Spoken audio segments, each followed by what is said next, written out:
Namaste guys and welcome back to my channel Veg by Swavika, and today we are going to make rose cake and we are topping it off with luxurious dairy, cream and a lot of nuts to imitate Indian sweets, which is perfect for this Diwali season. And also don't forget to preheat your oven at 165 degrees Celsius for at least 15 minutes. So without blabbering a lot, let's get started into a video.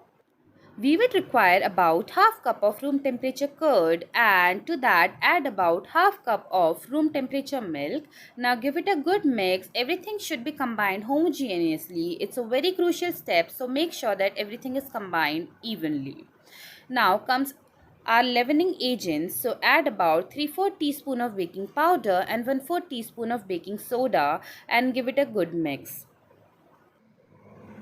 Now add 3/4 cup of granulated sugar and give it a good mix. Since we are going to rest our wet ingredients for 5 minutes, this will give ample time for the sugar to get dissolved. And now bring about 1 cup of all-purpose flour or cake flour. To that add about 1/4 cup of unsalted butter. Now give it a good mix. We have to make sure that all the butter coats the flour evenly and no flour pocket is left. When everything will be combined homogeneously, then our dry ingredients will resemble sand. And this is when you know that your dry ingredients is ready to go into the wet ingredients. Look how airy and bubbly our milk and curd mixture have turned out. This is when you know it's ready to be used. And now add half of our dry ingredients into it and give it a good whisk. You can also use cut and fold method, but this regular way works fine for me, so I'm doing that only. Once you feel like everything is combined really nicely, now it's time to add the other half of it. So now I'm using cut and fold method, but I will switch again to my regular way. So I know the batter looks quite lumpy and you can see a lot of lumps, but don't worry guys. Now add about 1/4 teaspoon of cardamom extract and about half teaspoon of rose essence. This will impart the rose flavor and cardamom will impart our Indian touch to it. Once you think everything is combined nicely, now bring a whisk and whisk the batter for at least 30 seconds. When you will whisk the batter, it will become lumpless and also very silkier.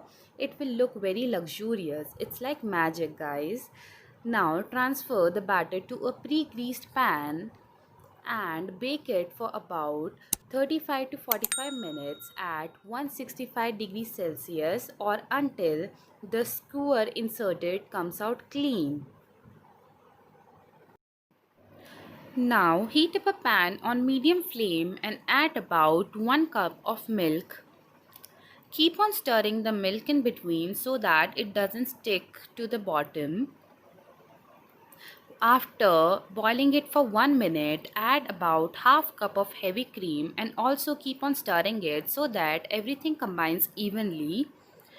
We have to boil the milk and cream mixture for at least 2 minutes and also remember to stir so that it doesn't stick to the bottom.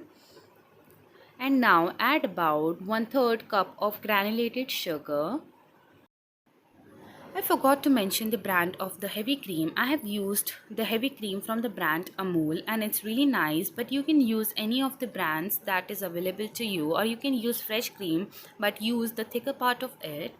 And then boil the mixture for at least 10 minutes and it's gonna look really thick.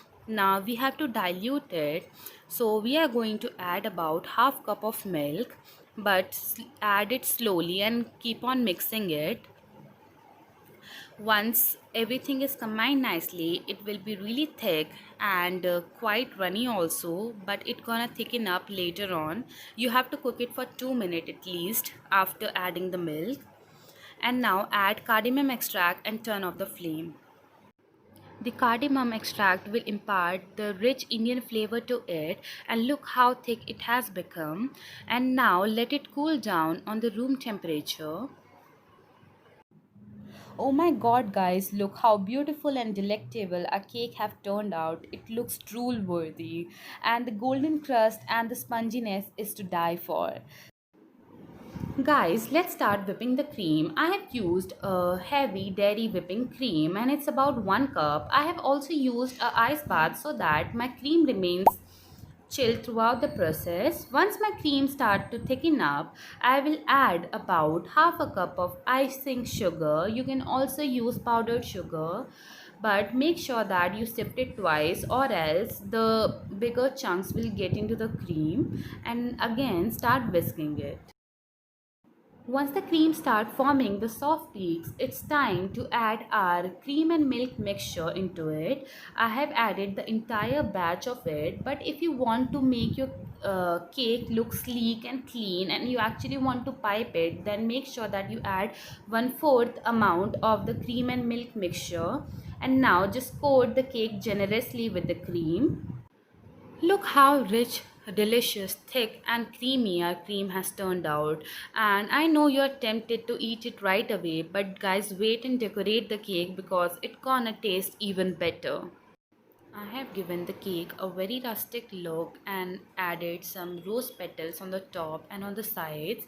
Now I'm adding some crushed almonds and cashew nuts. You can also use any nuts of your choice such as walnut, hazelnut, peanuts, etc. But if you're not feeling fancier, you can just have the cake straight away by topping it off with the cream because it tastes equally delicious and you won't miss any crunch of such nuts.